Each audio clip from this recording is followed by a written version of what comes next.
In this video, you will learn how to send out an email that has an attachment with Python.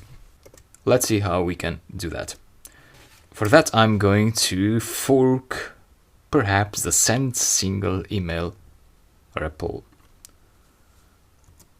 Send email with attachment.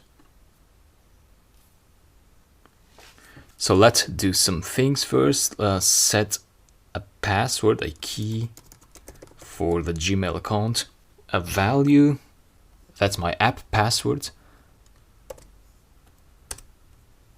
and press on add new secret. Then the next thing we want to do is let's create a sample file to attach to our email.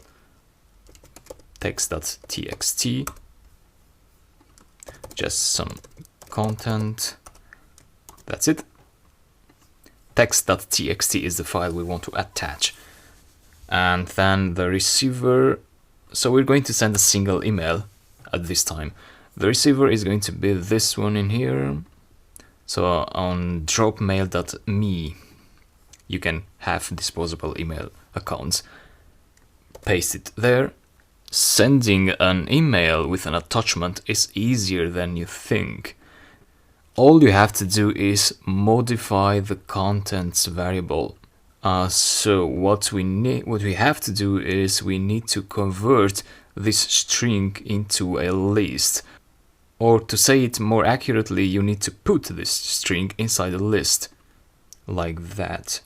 Now we have a list containing one string, which is this one. But if we add one more item to this list, which could be like a text.txt,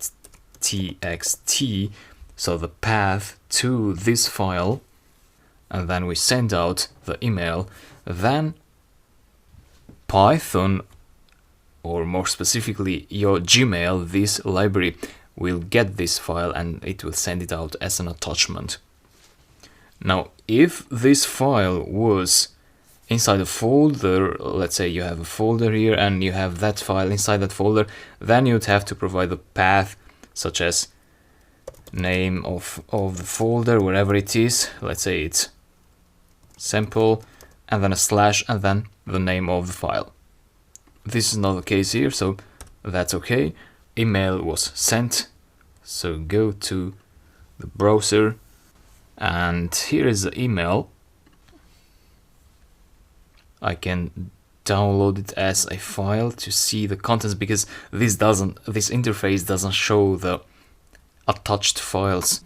So if you want, you can try another email address that supports email attachments. So you could do the same Gmail account, put it there, and send. And here is the email with text.txt attached as an attachment. And that's the contents of that text file. And that was how to send an email with an attachment via Python. Thank you.